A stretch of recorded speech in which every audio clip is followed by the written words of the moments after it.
So guys, आज की इस वीडियो में हम ऑप्शन बाइंग स्ट्रेटेजी के बारे में जानने वाले हैं। लेकिन स्ट्रेटेजी जानने से पहले हमें एक बात समझनी बहुत ही जरूरी है, जो कि है कि आखिरकार ऑप्शन बायर को कौन सी प्रॉब्लम फेस करनी पड़ती है जिसे हम इस स्ट्रेटेजी बनाते वक्त सॉल्व कर सकते हैं।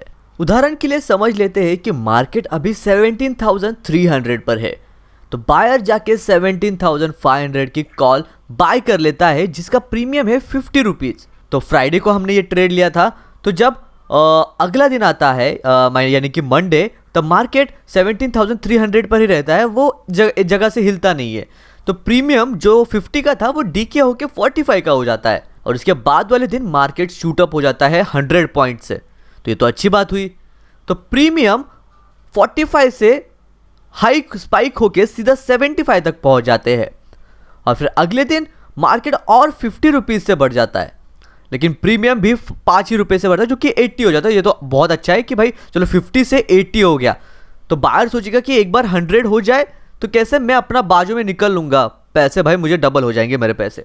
बट वेडनेसडे को यानी कि एक्सपायरी के एक दिन पहले मार्केट 17,375 पर गिर जाता है, तो उसका जो प्रीमियम 80 रुपीज़ था वो गिर के सीधा 30 रुपीज़ हो जाता है।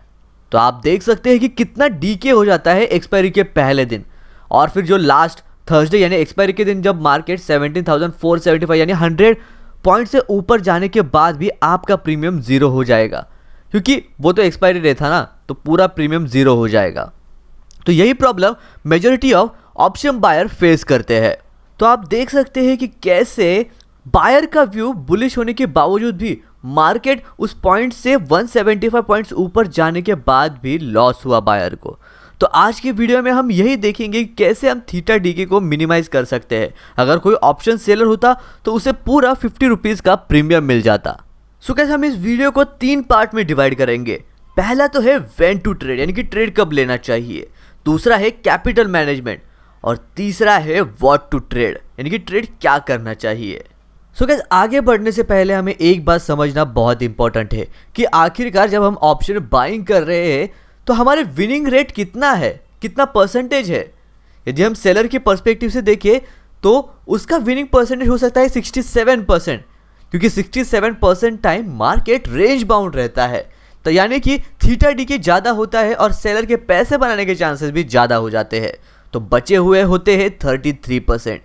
तो ऑप्शन बायर के पास 33% विनिंग चांस रेट होता है। तो इसका मतलब है कि ऑप्शन बायर हर रोज ऑप्शन बाय नहीं कर सकता, उसे सही टाइम पे सही ट्रेड लेना काफ़ी इंपॉर्टेंट है। तो अब हम एक एक्सेल शीट की मदद से 2000 से लेकर यानी कि 20 साल का डेटा चेक करेंगे यानी कि एनालाइज करेंगे। सो अगर आप इस ग्राफ को देखेंगे तो ये निफ्टी की डेली मूवमेंट को दर्शाता है। तो यदि आप ये बड़ी वाली कैंडल दिखेंगे तो जो नीचे लिखा हुआ है वो है कितना परसेंट वो मार्केट डेली कैंडल पे मूव हुआ है। तो आप देख सकते हैं कि जो बड़ी कैंडल है उस पर ज़्यादा से ज़्यादा -1.27 से 0.73% इतना ही मार्केट कितने सारे दिन, 2000 दिन और 1350, अगर इन दोनों को ऐड भी कर ले तो भी बहुत दिन हो जाते हैं। तो इतने maximum time market range bound रहा है, वो भी सिर्फ -2.26% से 0.73% तक। तो जो टोटल डेज है वो है 5184। तो इन दिनों में से 3350 डेज मार्केट सिर्फ प्लस और माइनस 1% ही मूव हुआ है। तो यदि हम इसका परसेंटेज निकालें तो वो निकल के आता है 68%, यानी कि 68% टाइम मार्केट रेंज बाउंड रहता है। सो बात निकल कर आती है कि हमें ट्रेड कब करना चाहिए। तो सिंपल सी बात है कि जब मार्केट रेंज बाउंड रहेगा तब ऑप्शन बायर को ट्रेड करना अवॉइड करना चाहिए। जैसे कि आप देख सकते हैं कि इस चार्ट में जून से लेकर जुलाई एंड तक मार्केट पूरा रेंज बाउंड रहा है, जो कि शॉर्ट स्ट्रैडल के लिए एकदम परफेक्ट पोजीशन थी। बट ऑप्शन बाइंग में यहाँ पे कोई अच्छा ज़्यादा स्पॉट नहीं मिल रहा है। तो ऐसे कंडीशन में ऑप्शन बायर को ट्रेड ना ही करे तो ही अच्छा होता है। आप ऑप्शन बाइंग के लिए कोई भी टेक्निकल स्किल यूज़ कर सकते हैं जैसे कि इंडिकेटर वगैरह, लेकिन आपको बस यही ध्यान में रखना है कि मार्केट कंसोलिडेट नहीं कर रहा है। जब तक मार्केट कंसोलिडेट नहीं करता तब तक आप ऑप्शन बाइंग में पैसे काफ़ी ठीक तरीके से कमा सकते हैं। सो अगर हम इस पर्टिकुलर पॉइंट पर आते हैं और देखते हैं कि हमारे पास क्या क्या ऑप्शन है अगर हम ऑप्शन बायर है तो अभी मार्केट चल रहा है 17,285 पर। तो हमारे पास तीन ऑप्शन है। पहले तो हम out of the money option को बाय कर सकते हैं, जो कि हो सकता है 17,700 से ही, या तो हम एट द मनी ऑप्शन को बाय कर सकते हैं जो कि होता है 17,300 सी, या तो फिर हम इन द मनी ऑप्शन को बाय कर सकते हैं जो कि हो सकता है 16,800 सी। तो गाइस, इसके भी आगे जाने से पहले हम एक इम्पॉर्टेंट चीज़ के बारे में बात कर लेते हैं, क्योंकि है कि आखिरकार हमें कितने कैपिटल के साथ ट्रेड करना चाहिए। तो समझ लेते हैं कि आपके पास 2 लाख का कैपिटल है, तो आपको ये याद रखना है कि आपको पर ट्रेड 15 to 20,000 ही रिस्क लेना चाहिए, ताकि आप 10 से 15 बार ट्रेड कर पाओ।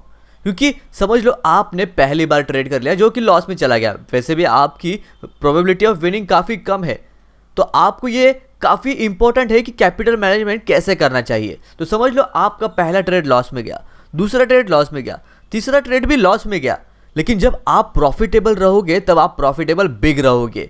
तो बिग प्रॉफिटेबल होने के लिए भी आपको उतने टाइम ट्रेड लेना पड़ेगा, और अगर आपके पास कैपिटल बचेगा ही नहीं वो ट्रेड लेने के लिए, तो बाद में दिक्कत हो सकती है।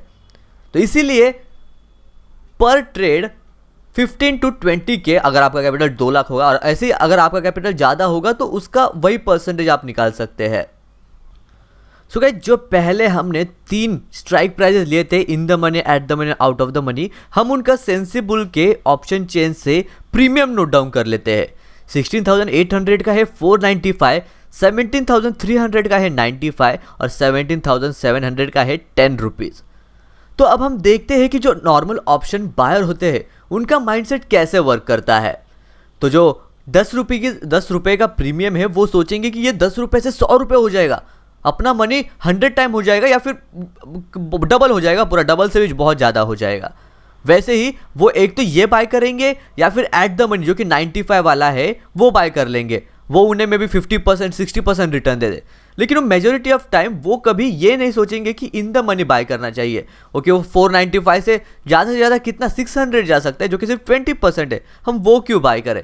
सब नहीं, लेकिन majority of the option buyer इसी माइंडसेट के साथ ऑप्शन बाइंग करते हैं।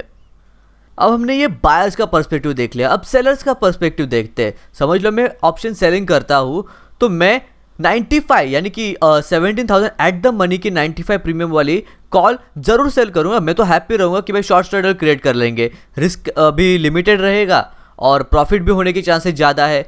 और 17,700 की 10 प्रीमियम वाली कॉल तो मैं हमका सेल करूँगा, क्योंकि भाई मुझे पता है मार्केट इतना ऊपर तो जाने से रहा। लेकिन कौन सी कॉल है जो मैं सेल नहीं करूँगा, वो होगी 16,800 की 495 वाली, क्योंकि भाई एज अ सेलर मुझे पता है कि भाई मार्केट ये 495 कम होने के चांसेस बहुत ही रेयर है।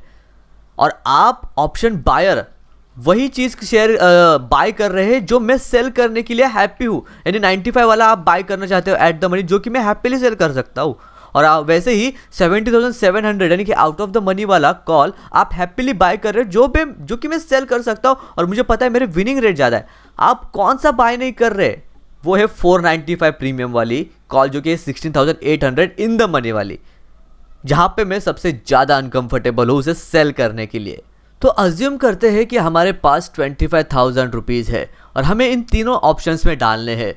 तो जो इन द मनी वाला ऑप्शन है वहाँ पे सिर्फ हमें एक ही लॉट आएगा, क्योंकि 50 क्वांटिटीज़ है, और जो एट द मनी है वहाँ पे हमें आएंगे 5 लॉट्स यानी कि 250 क्वांटिटीज़, और जो आउट ऑफ द मनी है वहाँ पे हमें 50 लॉट्स आएंगे जो कि 2,500 क्वांटिटी होते हैं।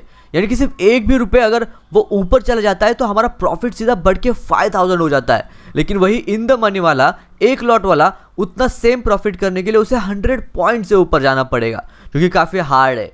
लेकिन रियलिटी पूरी ही अलग है, हमको प्रॉफिट से ज़्यादा रिस्क पे फोकस करना चाहिए, क्योंकि जब हमारे पास पैसे बचेंगे तभी तो हम आगे के ट्रेड ले पाएंगे ना। तो अब हम इन तीनों स्ट्राइक प्राइजेस को सेंसिबल में डाल के एनालाइज करेंगे। तो जो इन द मनी था उसका था एक लॉट, जो एट द मनी था उसके थे 5 लॉट्स, और जो आउट ऑफ द मनी थे उसके थे 50 लॉट्स। तो अगर हम पहले इन द मनी को देखें तो आप देख सकते हैं कि इन द मनी के विनिंग चांसेस है 50%, जो कि पहले वाले यानी कि जो 33% थे उससे काफ़ी ज़्यादा है। और यदि हम एट द मनी देखें तो वो घट के हो जाते हैं सिर्फ 36%। तो आप देख सकते हैं कैसे ये प्रोबेबिलिटी ऑफ विनिंग का रेशियो नीचे गिरते जा रहा है। और यदि हम आउट ऑफ द मनी करें तो वो गिर के 8% तक चला जाता है। तो आप देख सकते हैं कि किस तरह हमारी प्रोबेबिलिटी ऑफ विनिंग नीचे चली जाती जा रही है। यानी कि यदि आप कोई आउट ऑफ द मनी या एट द मनी लेते हो तो आपको ट्रेड काफ़ी बारीकी से लेना पड़ेगा, क्योंकि आपकी गलती और आपके सारे पैसे जा सकते हैं। इवन आप देख सकते हैं कि जो फंड्स यानी जो मैक्सिमम रिस्क है वो तीनों में ऑलमोस्ट सेम ही है। सो गाइस, आगे जाने से पहले हमारा जो पहला स्ट्राइक प्राइस था वो था 17,280 यानी करंट स्ट्राइक प्राइस, और हमारा व्यू बुलिश था, इसलिए हमने अलग अलग कॉल्स को बाय किया। अब देखते हैं हमें मार्केट कितना ऊपर जाएगा ये हमें पता नहीं, बस हमारा व्यू बुलिश है। वो मार्केट 17,300 तक जा सकता है, 17,350, 17,400, 17,500 या 17,700 तक भी जा सकता है। हमें कोई अंदाज़ा नहीं है कि मार्केट कहाँ तक जाएगा, बस हमारा व्यू है कि वो बुलिश है कि भाई ऊपर जाएगा। तो वैसे ही मार्केट नीचे भी जा सकता है, हमारा व्यू कंप्लीटली रॉन्ग भी हो सकता है। मार्केट 100, 200, 300, 400, 500, 600 कितने भी पॉइंट्स नीचे जा सकता है एक्सपायरी के पहले। तो अब हम देखते हैं कि हर एक स्ट्राइक प्राइस का क्या असर होगा हमारे प्रीमियम्स पर या हमारे प्रॉफिट्स पर।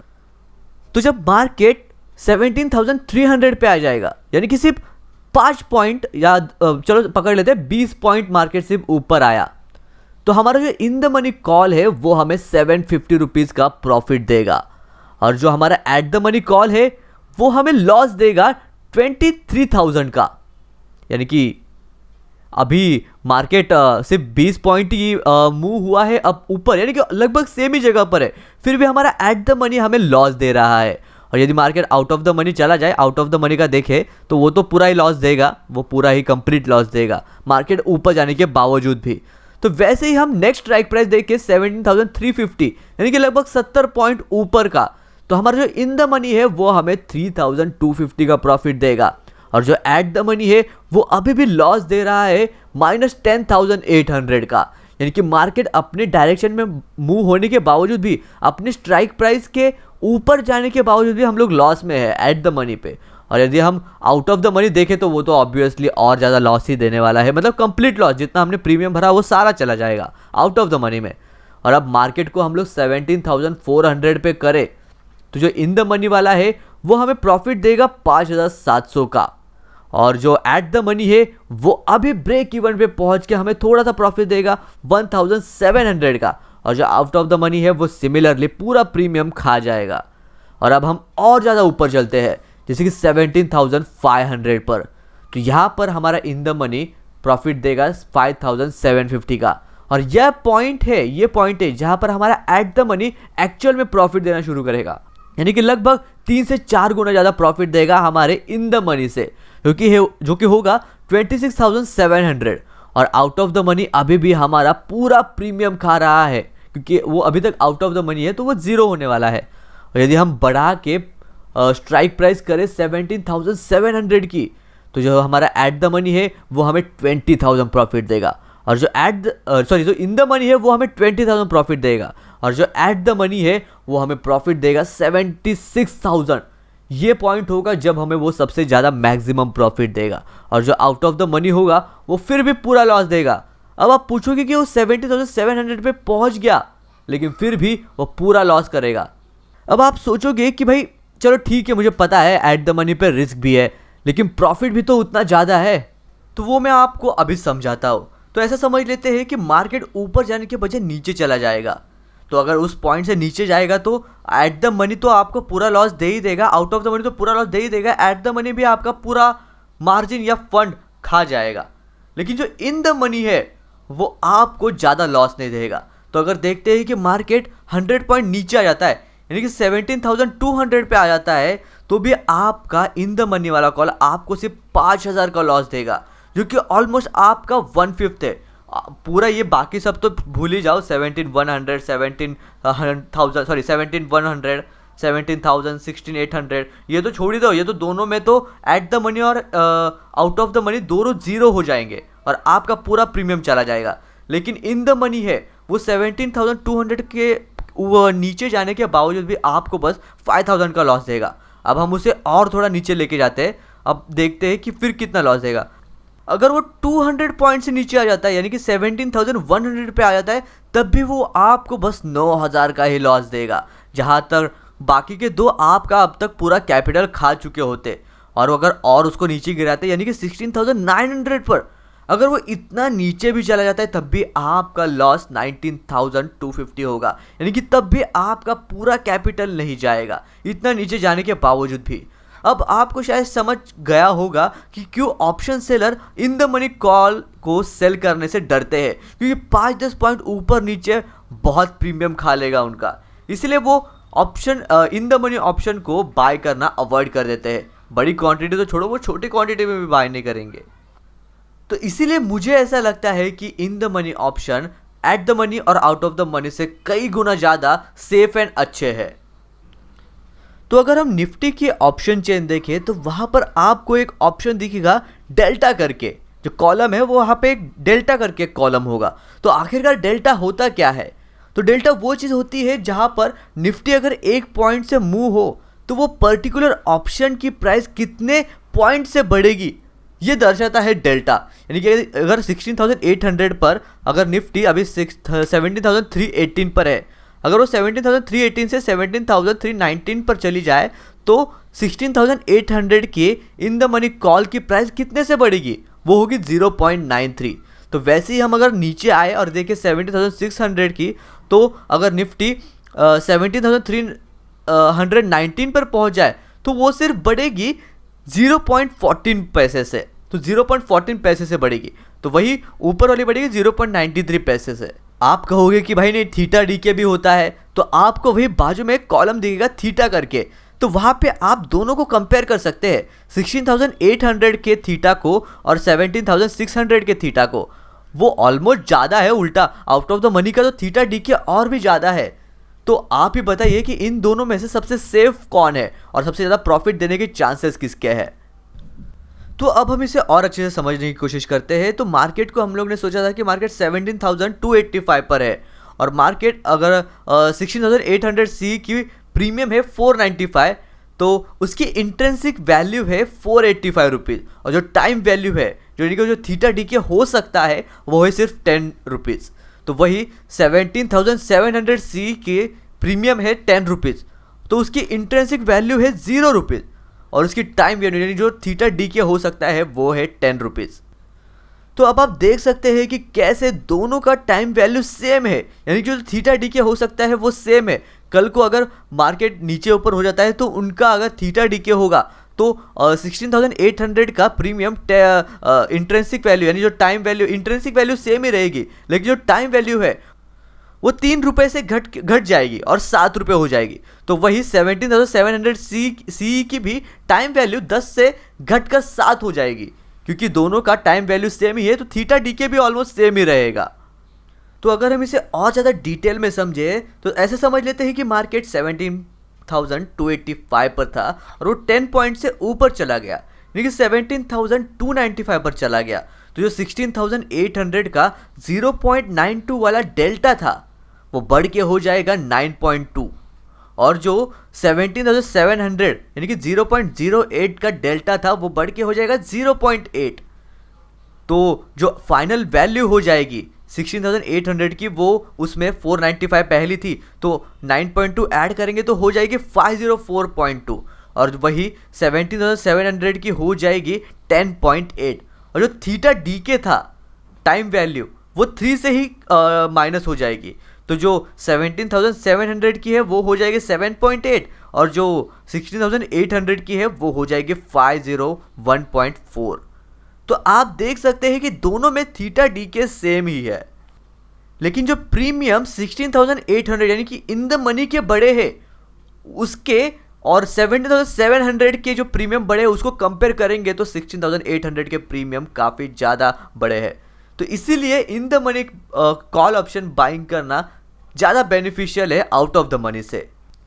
तो ऐसे आपको सिर्फ 5 या 10 पॉइंट का मूव भी आपको काफ़ी अच्छा प्रॉफिट दे सकता है, वहीं पर आपके आउट ऑफ द मनी आपका पूरा कैपिटल गला सकते हैं। लेकिन वही अगर आपका व्यू रॉन्ग हो जाए तो आपको इन द मनी में ज़्यादा लॉस नहीं होगा, मे बी 110 पैसे आपके जा सकते हैं। और अगर आपका भी पूरा लाइक 400-500 पॉइंट अगर रॉन्ग चला जाए, इतना रॉन्ग तो जा नहीं सकता, लेकिन फिर भी चला जाए, तब भी आपका पूरा कैपिटल नहीं जाएगा।